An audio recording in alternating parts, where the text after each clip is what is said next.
Hello, party people! Welcome to Maya's Musings, and I'm Maya, your host, where we talk about all things emotional intelligence related, whether that is here nor there.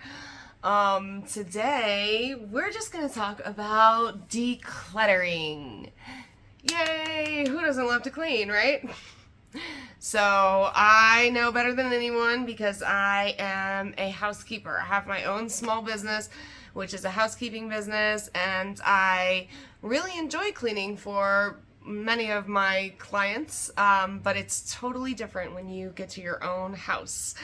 Because when you're home, especially me, because I clean all day as my job, I get home and all I want to do is sit and hang out and do whatever I want, you know? So, when you become a parent, of course, then you really understand why it's important to stay caught up with everything, because when you're not doing it regularly, you fall behind. Like, let's say the dishes, if you don't do them every day, and then before you know it, it's chaos. And so it's very important to keep up with things regularly, but it's also important to give yourself a deep clean every now and again.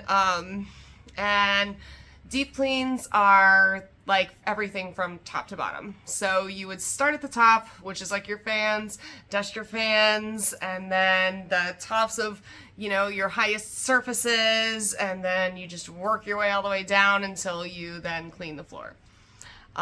But aside from regular cleaning, you may notice that there are certain areas of your house where crap just builds up, and before you know it, you have a pile.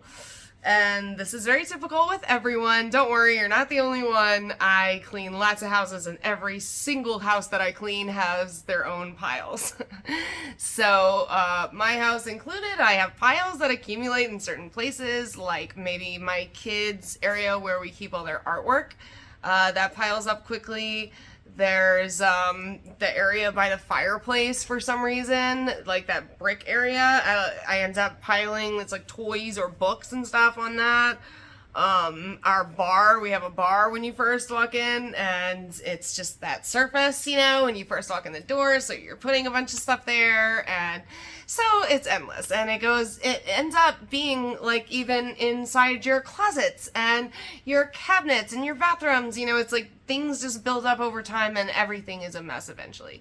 So this actually can completely affect the way you feel and your whole energy field. If you have a cluttered home where you can't find anything, you have no idea how that is affecting your life. And of course, some people it's going to be more than others, but if you're watching this channel, it's because probably because you want to be more emotionally intelligent, and you might be a sensitive person, sensitive to the people and the things going on around you, and you're definitely probably more sensitive to the clutter than you even realize. I think that probably goes for all people, we're just in general more sensitive than we realize, and the clutter affects us. And if you have a cluttered up office, let's say, like one of my customers has a really nice office area with a computer for both him and his wife, and they really hardly ever use it, and when they do, it's sort of like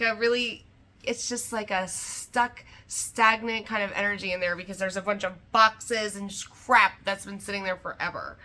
So, where do you have crap? Where do you have piles if you don't have boxes in copious amounts that are clearly something that need attention? Do you have little piles that build up in certain places? I want you to take today or someday soon if you can't today, but for sure at least one pile today if you can. Attack one pile and just one by one, piece by piece, put everything where it needs to go. If it's paper, is decide, does this go recycling bin, trash? Do I keep it? If it's toys for your kids, is this something my kids still play with? Do this. I know it doesn't sound like fun, but put on some music that you like and just decide that you're going to do it, because I'm telling you that this will affect your life in so many different ways. And if you're interested in drawing in more abundance, which let's face it, who isn't? This is one of the number one taught ways that I've come across when I'm looking into ways to bring on more abundance, is to let go of all the clutter in your life that's not serving you. And this is physical, or this is relationships, or this is on all of the levels. But as far as a physical level, that's something that's really easy for you to control right now, and it just takes you making a decision and showing up for it. And you just, like I said, one thing at a time, piece by piece, move the stuff, get it organized, and breathe more clearly, have more clarity, be less confused, invite in more abundance. Hope you guys are having a wonderful day. Hope you have a wonderful week. Thank you so much for watching. Like, subscribe. Love you.